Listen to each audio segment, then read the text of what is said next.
UNAD, Red de Atención a las Adicciones, presenta Hablemos de Chemsex, un podcast para quienes desean combinar sexo y drogas de manera segura, un espacio para la reflexión con experiencias en primera persona. Yo me defino como Óscar, empecé en el mundo del activismo LGTB ya desde hace tiempo por ser un usuario de chemsex con problemas en el chemsex, que tuve que recurrir a una ONG. Entendí que dentro del chemsex había algo más que chemsex, no solo es drogas y diversión. Me he hecho activista dentro del colectivo para defender un poco el chemsex, no solo como medio de disfrute y sexo y alegría y diversión, sino para entender un poco el fenómeno del chemsex, por qué hacen la gente el chemsex, qué hay detrás del chemsex en cada persona. En Historia Universal del After, Leo Felipe realiza un ensayo colectivo, una investigación sobre personas usuarias de sustancias que buscan no ya una promesa de felicidad, sino al menos un remanso. Compartir información puede traducirse en mayor conocimiento sobre drogas y sexo, pero Óscar advierte que saber sobre reducción de riesgos puede cambiarte la vida. Cuando te metes dentro del mundo del colectivo y empiezas a ver las críticas hacia el mundo del chemsex o la gente que consume sustancias para llevar a la práctica el sexo, si tú has tenido esa vivencia y ese dolor, porque en su momento ha sido dolor, empieza como a chirriar, ¿no?, en la oreja. Entonces empiezas a decir, tengo que hacer algo, es decir, no me puedo quedar de los brazos cruzados viendo que la gente habla sin saber. Óscar tiene una trayectoria en el activismo del colectivo LGBT y dentro del activismo positivo, sobre todo porque hay una idea errónea que tiene la sociedad sobre el chemsex. Porque la gente creo que está como muy con el chemsex metida en la heroína de los años 80, en todo ese mundo, que ahora mismo eso ya no es el chemsex, ¿vale? Tiene una definición sobre el chemsex en la actualidad que también contempla un componente sobre las emociones. Bueno, realmente el chemsex es el uso de sustancias para mantener relaciones sexuales durante un tiempo determinado. Puede ser 3 horas, 5, 8, 3 fines de semana, una semana, bueno, cada uno es un poco.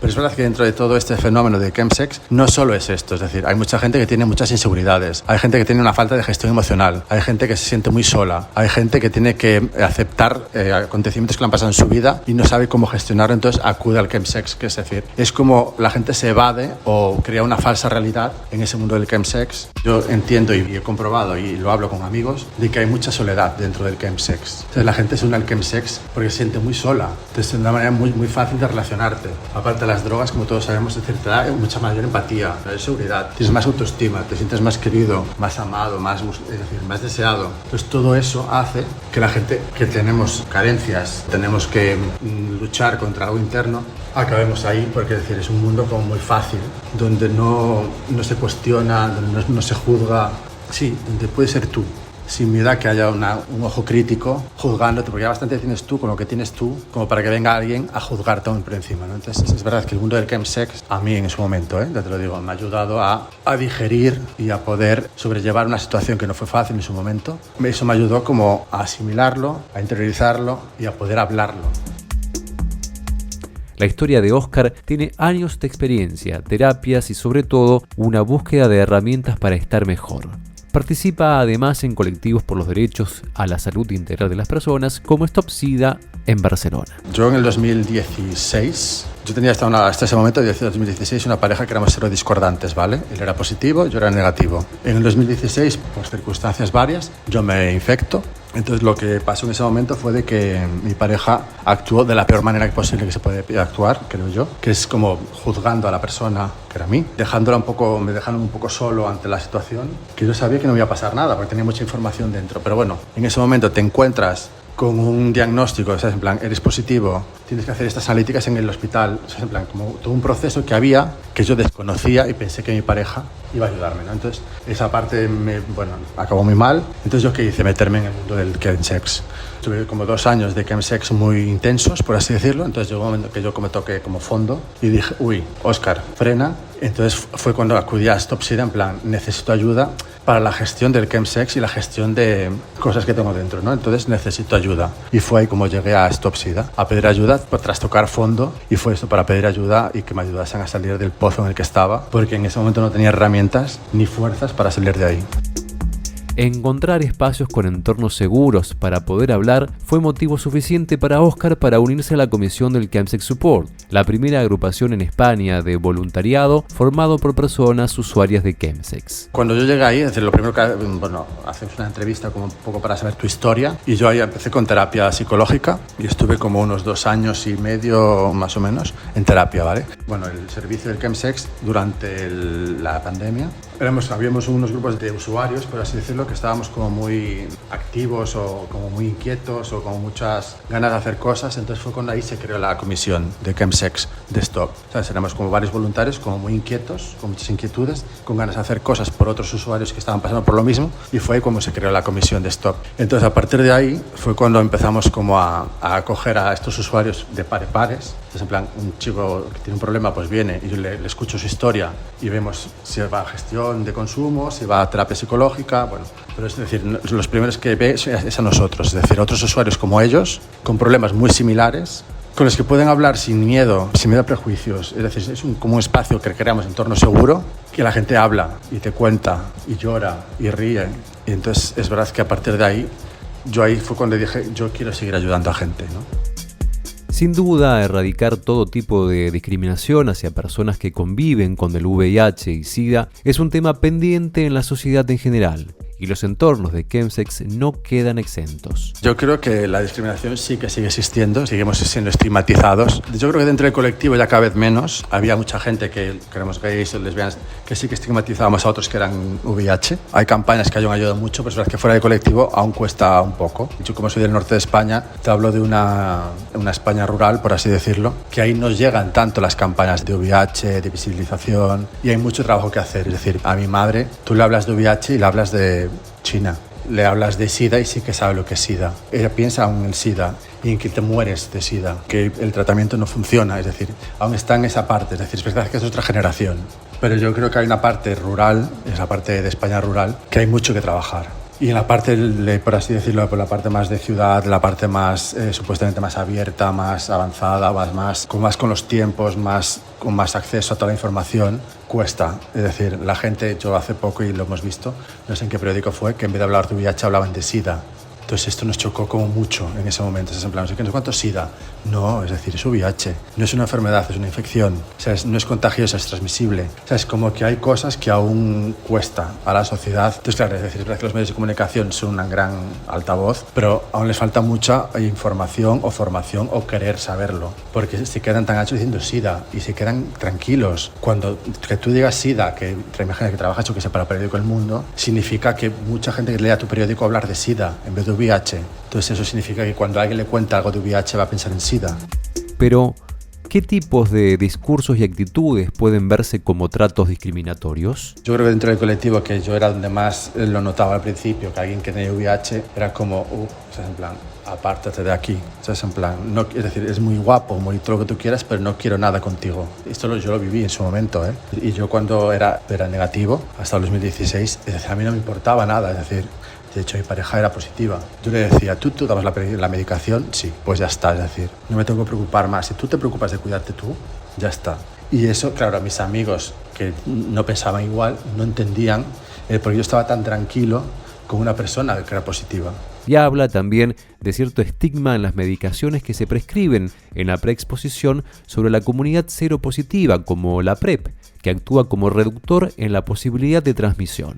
Yo creo que la PrEP, es decir, cada vez tiene más adeptos, es verdad, y se utiliza más como prevención, pero es verdad que siguen estando señalados como, ¿sabes? En plan, los viciosos, los cerdos, los guarros. Entonces, tomas la PrEP es porque haces un tipo de sexo que no es convencional, ¿sabes? En plan, o haces unas prácticas que no son convencionales. Entonces, sí que siguen como marcados, en plan, tomas PrEP, eres tal persona. Es decir, ya te asigna una etiqueta que igual ni tienes. Simplemente tomas PrEP por tu propia decisión, aunque te hagas un sexo tradicional. Pero simplemente, bueno, la tomas y ya está. Siempre hay una justificación oscura o viciosa o lasciva, o como quieras llamarlo, detrás de todo esto. Entonces, es verdad que aún queda mucho por hacer, mucho. Es importante que la gente vaya saliendo un poco como del armario del VIH, de la PrEP y todo, y que vayan normalizando en su discurso esto. Es decir, no pasa nada que yo tenga VIH, no pasa nada que tome PrEP. Es decir, si yo me cuido, es decir, preocúpate tú de ti, pero yo me estoy cuidando, entonces ya te estoy cuidando a ti. tienes que saber que yo si me cuides porque te voy a cuidar a ti también. Pero hay gente que no le cuesta mucho esto aún. Gestionar emociones parece una frase hecha, pero las consecuencias, tanto en la vivencia de su sexualidad como en su salud mental, son fundamentales. Yo te puedo decir lo que me pasó a mí con el VIH. Yo me sentía una bomba de infectar a todo el mundo, de mierda que voy a hacer. Y eso que llevaba años conviviendo con amigos que tenían VIH, con parejas que tenían VIH, pero en ese momento yo me sentía una bomba de relojería. No me quería relacionar con nadie porque no quería contarlo en ese momento porque no me sentía preparado. Entonces, ¿qué hice? Me metí en el mundo del chemsex, es lo que te digo. Es decir, es como te metes en no conductas peligrosas o autolesivas, pero bueno, vas como pisas el acelerador, no piensas, dale para adelante y ya cuando tenga yo las suficientes herramientas o recursos y ya me acepte y lo integre en mi vida y esté tranquilo, ya lo podré contar, pero en ese momento aceleras y que venga lo que tenga que venir. Y es verdad que entonces tienes un cierto peligro en ese tipo de conductas, porque dices, y más depende del círculo que tengas. Yo he tenido un círculo muy fácil para contar las cosas, a mis amigos se lo he contado y no pasaba nada. Pues yo puedo entender a otras personas que no tengan esa facilidad, madre mía, me imagino a alguien, yo que sé, en un pueblo perdido de Castilla, que le pase esto, es decir, tiene que sufrir. No es lo mismo tener VIH en Barcelona, centro de ciudad, a tenerlo en Cataluña, Pirineos. Es decir, yo creo que hay... Luego también tienes el entorno, es decir, tu familia. Aquí también influye mucho el tema de religiones, creencias y demás, ¿no? Conozco chicos que lo han pasado muy mal porque, claro, es decir, su familia era hiper mega católica, ultra católica. Su familia nunca había hablado de nadie de VIH, no sabía lo que era VIH. Y claro, de repente se encontró él con VIH sin recursos alrededor que pudieran hacer una red de apoyo. O sea, en plan, es que no podía contar con nadie. Entonces, ¿qué pasa? Que muchas veces o te vas de casa, es decir, buscas empleo fuera de tu ciudad para que la gente no lo sepa, porque claro, tienes que ir a por medicación al hospital cada X tiempo. Te digo, por ejemplo, en Santiago, que es donde yo vivía, Santiago de Compostela, yo me acuerdo que había un caso de un chico que se había ingresado por VIH, bueno, porque no había hecho los controles y se había ingresado, pues de repente al día siguiente todo el mundo sabía que tal persona estaba ingresada por SIDA, es decir, en una ciudad muy pequeña. Entonces, claro, ese chico cuando salió del hospital y se encontró que todo el mundo sabía esto, fue como, entonces tuvo que marcharse, porque no pudo con esa presión. Y su familia tampoco le dio el apoyo necesario. Es muy fácil, claro, hablar desde Barcelona o desde Madrid ciudad, ¿sabes? Donde, bueno, tienes recursos, tienes ONGs, tienes gente, bueno, si hay más gente que pueda tener el mismo caso que tú, pues sitios donde puedes ir a hablar con gente que tenga el mismo que ese VIH, bueno. Pero claro, en otras ciudades más pequeñas o pueblos es muy complicado, es decir, falta el apoyo. Óscar también habla sobre si existe un trato diferente hacia las personas que conviven con el VIH dentro de estos espacios. Es claro, imagínate, VIH y chemsex ya eres lo peor, porque a mí me tacharon de lo peor en su momento, ¿sabes? En plan, etiqueta negra, warning, chao. Bueno, hay mucha gente que de mí no esperaba nada, ¿sabes? Me veía como súper perdido.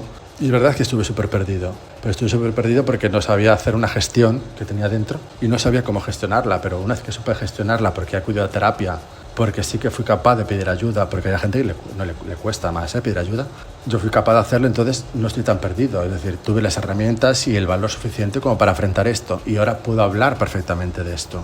Pero bueno, entonces le vas sumando cosas, entonces te van como etiquetando hacia lo peor de la sociedad y te van como intentando dejar atrás, ¿no? En plan, lo que tú me cuentes no tiene importancia. Y sí que tiene importancia, porque yo he vivido eso. Yo he estado ahí dentro. Yo te puedo contar en primera persona lo que es meterse una raya, lo que sea. Es decir, lo que significa que te den un positivo y no tengas a tu pareja al lado para sostenerle la mano. Es decir, yo esto sí que lo sé. Entonces no me hagas como de menos por tener VIH o por hacer chemsex. Cada uno tiene sus circunstancias, cada uno sabe su realidad y gestiona en ese momento como puede y sabe y tiene los medios alrededor. Como usuario, si bien hoy habla y escucha a su cuerpo, tuvo que pasar por diferentes estados y cierta vulnerabilidad. Yo antes no decidía cuándo consumir. Yo consumía para ocultar o para tapar. O sea, no quería sentir una cosa que estaba aquí dentro, no la quería sentir. O no sabía cómo gestionar esa emoción que estaba dentro. O no quería hablar de que tenía VIH, no quería hablarlo en ese momento. Entonces es verdad que dentro del mundo del chemsex, por así decirlo, es muy fácil todo. Porque nadie pregunta, nadie juzga, lo que hablábamos antes. Nadie te juzga, eres como más libre. Entonces, claro, yo empecé como a decir en plan, yo ahora soy quien yo gestiono el consumo o quien yo tomo la decisión, porque una vez que yo he aprendido a canalizar todo lo que llevaba dentro, que me hacía falta canalizarlo, por lo que yo tenía el VIH positivo, el por qué hacía chemsex, porque había una gestión emocional muy mala, había una ausencia de, bueno, muchas cosas. Entonces, una vez que yo me he como estabilizado o reencontrado, una vez que yo he sanado y cicatrizado todo lo que tenía que cicatrizar, ahora sí que yo tengo el control yo de mi vida. Entonces ahora digo yo, hoy quiero consumir, consumo. No quiero consumir, no consumo. Es decir, no tengo nada que tapar, ni nada que ocultar, no. Es decir, soy yo simplemente que tiene las riendas de su suelo. Y ahora consumo, si consumo es para disfrutarlo. No es porque quiero evitar que llorar o quiero evitar sentir el terror que sentía en su momento, o quiero sentirme solo, no quiero sentirme solo, entonces consumía para estar con gente. No, esto ya no ocurre. Yo, es decir, no soy usuario de consumir cada día, ni cada semana, ni cada mes, por así decirlo. Pero es verdad que sí que a veces consumo, pero esto para disfrutarlo, para vivirlo. Entonces ahora soy yo quien lleva ese control, quien dice cuándo se hace y para qué se hace. Nada para nada negativo, sino es para disfrutarlo simplemente.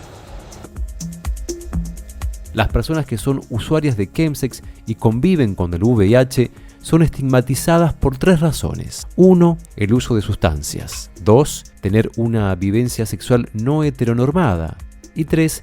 Por tener un diagnóstico positivo en VIH. Todo esto genera mucha ansiedad. Tienes una ansiedad constante, un miedo constante, nervios constantes, tienes un estrés emocional increíble. Entonces es verdad que sí que buscas componentes químicos, llámalo como quieras, para paliar toda esta... es decir, hay gente que incluso o fumas marihuana, o tomas infusiones de no sé qué, o tomas benzodiazepinas como el tranquimacin o el diazepam, sabes, que te relajan. Es decir, y todo esto muchas veces, claro, como estas, por ejemplo, las benzodiazepinas sí que son con prescripción médica, pero es verdad que hay un mercado negro, al igual que hay de sustancias de drogas, hay de estos tipos de sustancias también hay un mercado negro, donde también se venden. Entonces es verdad que todo el mundo, yo creo que recurres a la sustancia que necesitas para paliar lo que estás sintiendo en ese momento. Y hay mucha gente que no va a un médico simplemente por no reconocer o que está consumiendo, o que es VIH, o que tiene problemas en la cabeza, porque hay gente que le cuesta mucho el hablar de su vida, ¿no? De su vida interna, por así decirlo. Pero hay que hacerlo porque es sanador, es decir, tienes que sanar, y para sanar tiene que doler. Entonces tienes que pasar ese duelo. ¿Que necesitas tomarte un tranquimacin? Vale, pero tómatelo un día. Pero si ves que ese tranquimacin se hace habitual en ti, acude a profesionales, que para eso están. Es decir, muchas veces nos da miedo acudir a profesionales para contarle nuestra vivencia, porque creemos que ese profesional nos va a juzgar. Y yo siempre digo, es que un médico no es un juez, y un psicólogo tampoco es un juez. Es decir, están ahí para hacer su trabajo. Es decir, hay muchos que no te van a decir en plan animarte a consumir, claro que no, pero no te van a decir nada que te pueda herir o no debería de herirte. O sea, simplemente te debería ayudar. Entonces yo digo que sí que acudimos a otros tipos de sustancias, no simplemente las drogas, las utilizamos simplemente porque no sabemos gestionar algo que hay dentro o no queremos acudir a profesionales. Entonces sí que hay un mercado o un consumo de mucho tipo de sustancias que van acorde a lo que vamos sintiendo, pero básicamente es ansiedad. Muchas veces tenemos que escucharnos a nosotros, que nos cuesta a veces también esto de escucharnos, de pararnos, o sea, en plan, párate, escúchate, qué necesita tu cuerpo, qué te está diciendo tu cuerpo. Te está diciendo que pares, que corras, que salgas a pasear, que pidas ayuda, que grites. Escucha, es decir, yo creo que es básico escucharse y no tener miedo a escucharte, porque es verdad que a veces escucharás cosas que no quieras escuchar de tu cuerpo, porque igual tu cuerpo te está diciendo para y tú no quieres parar y debes de hacerle caso a tu cuerpo, porque si no haces caso a tu cuerpo la cosa va mal. Porque es decir, yo te puedo hablar por una experiencia propia de que a mí me dio una parálisis facial por estrés y el médico me dijo, tu cuerpo te está diciendo algo, hazle caso, porque igual el siguiente aviso no es tan bonito. Porque yo no quería escuchar a mi cuerpo. Yo creía que podía con todo. Es decir, y tiro hacia adelante y venga que podía. Yo notaba síntomas que decían en plan, venga va, esto no es nada. Y tiraba hacia adelante hasta que mi cuerpo dijo así, pum, y me para en seco. Pero advierte que además se debería desmontar la definición misma de masculinidad. El tema del masculino, qué es masculino y qué no es masculino, y qué tienes que hacer para ser masculino, porque claro, es decir, no vaya a ser que tenga algo de pluma, o no vaya a ser que sea algo más femenino, o no vaya a ser que muestre emoción, ¿sabes? Porque a veces llorar es como de, ay, eres una nena, me lo tienen dicho muchas veces, ay, qué niña eres, ¿sabes? En plan, por llorar. Cuando a mí me gusta, es decir, no es que me gusta llorar, pero ahora, después de toda mi terapia, sí que lloro abiertamente y lo hago, pero es decir, lo de ser masculino, es decir, es una historia que viene como muy de la sociedad o de, no sé si el heteropatriarcado o de qué viene, de lo que es ser hombre, lo que es ser masculino y lo que debe de ser un hombre masculino. Entonces, claro, dentro del mundo LGTB o el mundo gay, por así decirlo, que es lo que más conozco, hay los hombres activos, hombres pasivos, hombres versátiles, por ejemplo, la sexualidad, y siempre al hombre pasivo, por así decirlo, que hace un rol de pasivo, sexualmente hablando, se le considera como menos hombre, ¿no? Es como, ¿pero por qué? ¿Sabes? En plan, no entiendo por qué. Es decir, yo lo puedo decir y a veces con mis amigos me pasa, porque tengo amigos cuadriculados, como digo yo. O sea, yo puedo decir en plan de que me encanta ese rol pasivo en ese momento y mis amigos me decían en plan, pero ¿cómo lo dices tan abiertamente? Y es que no encuentro ningún mal en decir que me gusta esta práctica sexual. Es decir, no por eso soy menos hombre. No entiendo el por qué soy menos hombre. O por mostrar emociones soy menos hombre. O por vestir de determinada manera soy menos hombre. Es que no entiendo. Es decir, hay una masculinidad un poco extraña que debe de cambiarse. Porque ya lo que era hombre-hombre ya no es hombre-hombre. Es decir, ya la sociedad ha avanzado. Estamos en otro siglo. Entonces, sí, el tema de la masculinidad es un tema que afecta. Es decir, hay gente que recurre también al chemsex por el tema de masculinidad. Ahora soy yo el que decide cuándo consumir, dijo Oscar en la entrevista. Sin duda, los riesgos y placeres en el chemsex fueron abordados a lo largo de su vida. Tengamos mucho cuidado a la hora de hablar de chemsex o de hablar de los usuarios de chemsex, porque no dejan de ser personas con sentimientos. Dentro del chemsex, para mí, siempre hay algo más que chemsex. Siempre hay una persona que está o sufriendo por algo, o tiene algún problema, o se siente solo, o le falta una gestión emocional. Hay más cosas que detrás de todo esto. Y luego, a todo el mundo que haga chemsex, no haga chemsex, es decir, que siempre escuche su cuerpo, que no tenga miedo a ir a profesionales sanitarios a pedir ayuda si ve que él solo no es capaz de salir de donde está, porque es verdad que a veces nos cuesta pedir ayuda porque creemos que podemos con esa historia, pero el chemsex no es simplemente tener problemas con la sustancia. Igual tienes problemas con la sexualidad, de que no eres capaz de tener sexo sin la sustancia, o no eres capaz de relacionarte con otra persona sin la sustancia. Es decir, no simplemente es sustancia. Hay muchas cosas que relacionan al chemsex y por las que deberías de pedir ayuda para obtener herramientas y poder decidir tú cuándo utilizar esa sustancia y para qué utilizarla. Es decir, que tengas tú el control y no la sustancia o el fenómeno en sí. Todos estos aspectos permiten visibilizar cuáles son los abordajes más apropiados y, sobre todo, reflexionar sobre la promoción de la salud actual, si es coherente o contraproducente en nuestros contextos contemporáneos. A los que somos usuarios de chemsex o de VIH, a veces nos cuesta hablar porque estamos pendientes de que el otro nos pueda juzgar. Entonces nunca juzguemos y estemos siempre abiertos a escuchar.